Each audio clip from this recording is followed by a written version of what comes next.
Hey y'all, it's Dr. Shamanda. Welcome back to my channel where we talk about all things mental health, personal finance, and overall strategies to live your best life. So welcome and welcome back to my subscribers and those who've been on this journey with me. Y'all know I am on a journey towards financial freedom, time freedom, and building generational wealth. And I am a single mom of 2 teenagers and former high school dropout turned doctor, PhD. Now, I am super excited to dive in a little deeper to this topic today. Now, this is all about if you have a zero budget. Now, I personally use a zero budget. Now, that is a little bit of a play on words because it's like, well, if you got zero budget, then girl, how you pay your bills? Now, seriously, what it means though is I use the zero-based budget system, which means that essentially I give every dollar a name. Every dollar goes somewhere. That it can be extremely scary at times, you guys, because if you don't budget correctly for each category, you could be kind of left with nothing.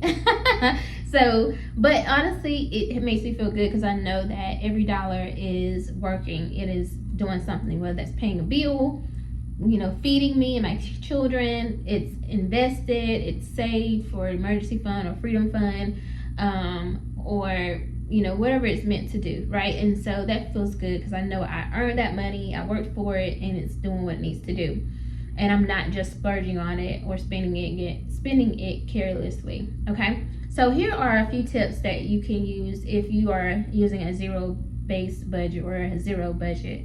And how can you still save when there's technically nothing left, okay? The first thing is, again, give every dollar a name. Give it every dollar a job.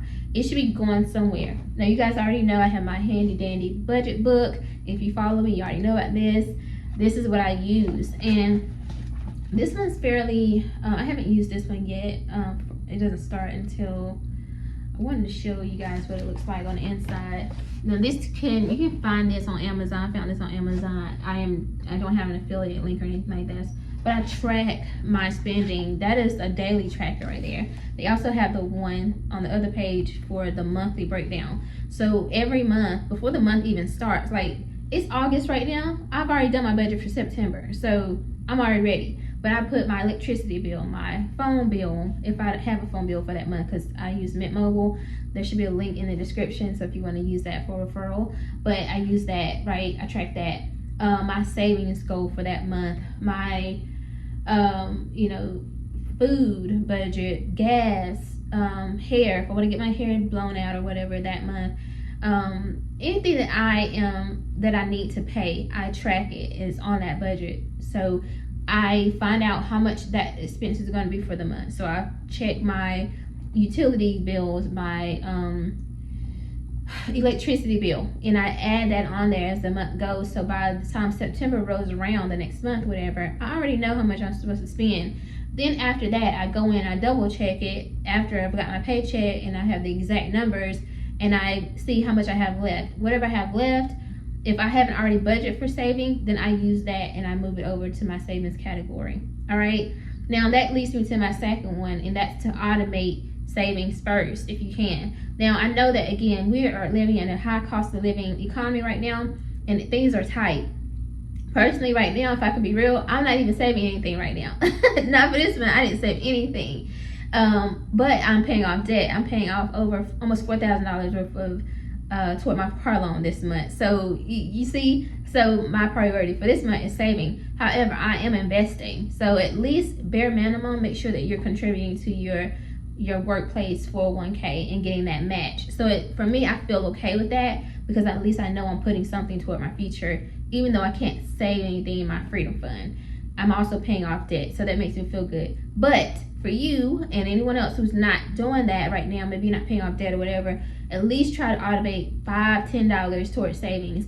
And all you need to do, and I know this sounds easier than said and done, but just look at that budget that you have to have and see what you can cut out. And maybe it might be, okay, I have $150 budget for this week for food.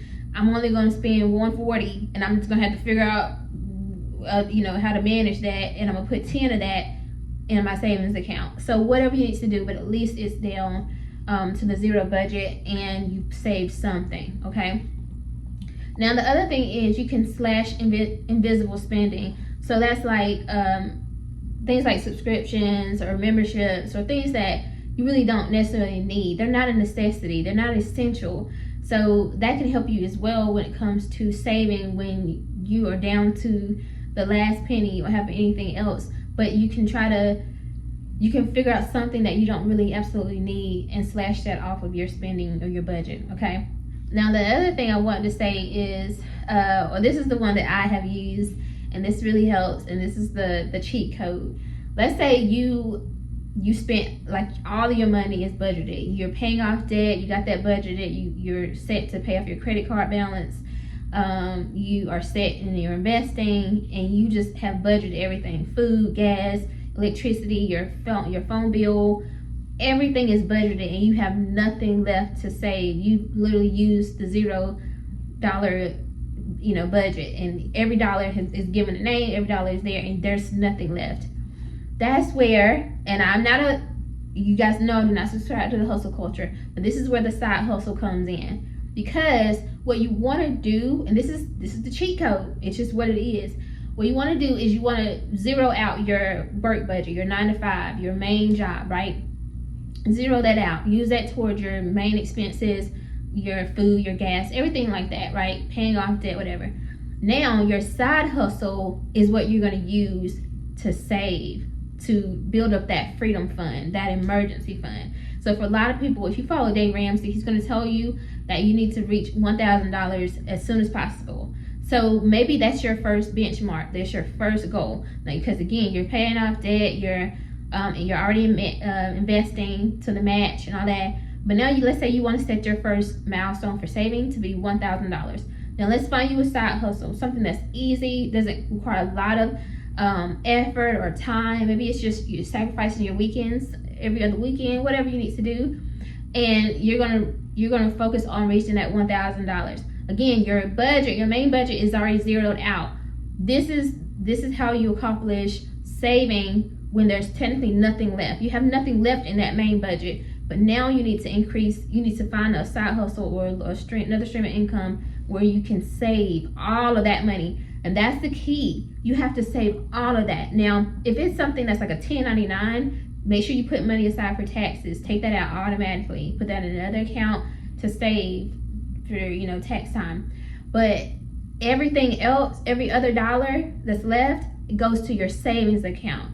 That's the cheat code. So people talk about, side hustling and all that kind of stuff. But the question becomes, what are you doing with that money? What are you doing with that money? Now, let's say you want to flip this though, right? And you want to make your money count a little bit more.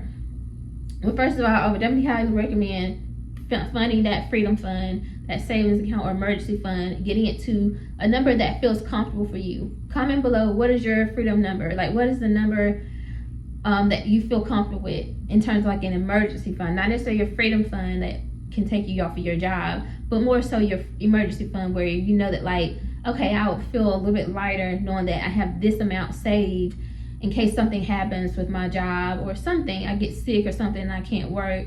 I feel good with this amount. What is that number for you? Put that in the comments below. So focus on that first. But after that, if you want to invest that money from your side hustle or your side gig, then you can do that because it's probably going to give you more of a return. Now, regardless, I don't care if you're investing this money or you plan to invest it, you saving it, whatever, always use a high yield savings account. You can use Ally, you can use Marcus by Goldman Sachs, which I use, and I have a referral link for that as well. I think it's a referral, I'm not sure, but it's a link in my description, my main description, so check that out as well. But anything like that, yeah, it is a referral, excuse me, because I think you get a certain amount, a higher contribution savings rate or something like that, and I get some as well. So check that out though, seriously, because if you're going to save that money, which I highly recommend, then you want to be earning even more off of it. So you get to earn, you keep your savings that amount of money, but you're also earning a high level of interest on that money. So it's a win-win situation. But that is how if you don't have nothing left at all in your budget to save, and you're like, I really want to start saving, I just don't feel comfortable in my life right now, I want to save, but I have X'd out zeroed out my entire budget. Those are some strategies that can help you, even if you're on a zero budget, which I am on. So I know it's possible. Okay, I hope this helps. If it does and you like this video, like the video, comment, subscribe, and share. And I'll see you guys in the next video. Okay.